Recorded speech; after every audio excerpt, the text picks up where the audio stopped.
शहर के किनारे एक पुराना बाग था। इस बाग में सैकड़ों दरख्त थे, मगर एक बूढ़ा चनारा सबसे अलग दिखाई देता था। हर खज़ा में इसके पत्ते आहिस्ता आहिस्ता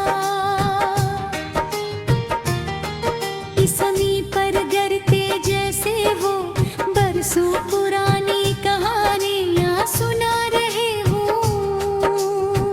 इसी शहर में रिहान नाम का एक नौजवान रहता था। वो एक आम घराने से ताल्लुक रखता था, लेकिन इसके ख्वाब गैर मामूली थे। वो लिखने का शौकीन था और अक्सर अपनी डायरी में जिंदगी के एहसासात कलम बंद किया करता था। एक दिन वो अपने नए नावल के लिए ख्यालात जमा करने असी बाग में गया। यहाँ एक बेंच पर हानिया कभी इसके हाथ में भी एक डायरी थी, और वो खामोशी से कुछ लिख रही थी। रिहान ने अदब से सलाम किया, हानिया ने मुस्कुरा कर जवाब दिया। यूं एक मुबसे गुफ्तगू शुरू हुई, जो वक्त के साथ एक खूबसूरत दोस्ती में बदल गई। दोनों को किताबों, शायरी और खामोश शामों से मोहब्बत थी।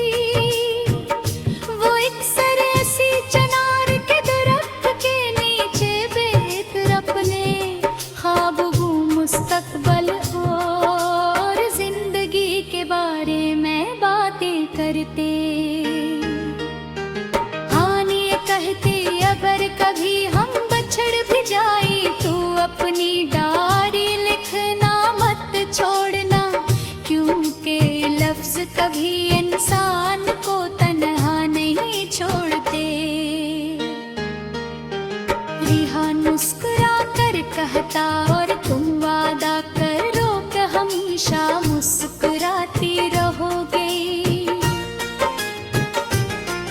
कुछ अरसे बाद रिहान को दूसरे शहर में मुलाजिमत मिल गई।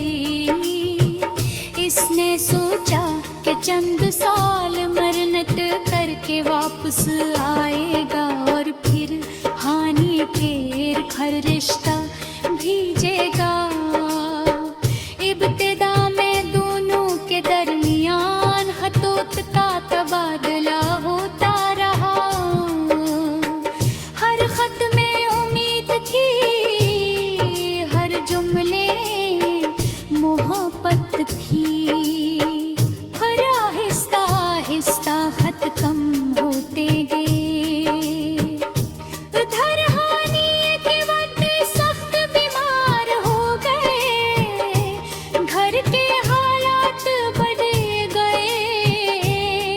खानदान ने जल्दी में इसकी शादी तय कर दी। हानि ने रिहान को एक आखिरी खत लिखा, मगर वो खत कभी इस तक ना पहुंच सका। 2 साल बाद जब रिहान वापस आया तो उससे हकीकत मालूम हुई। इसका दिल टूट गया, मगर इसने किसी को इस सुरूराज में फिराया। वो सीधा सी बाग में गया, चुनार पर दरख्त अब भी वहीं खड़ा था। पत्ते खामोशी से डर रहे, तले हानि से बेंच पर बैठ गया। बेंच के नीचे से एक पुरानी डायरी निकल, इसने हैरत से खोला। पहले सफ़हे पर लिखा था,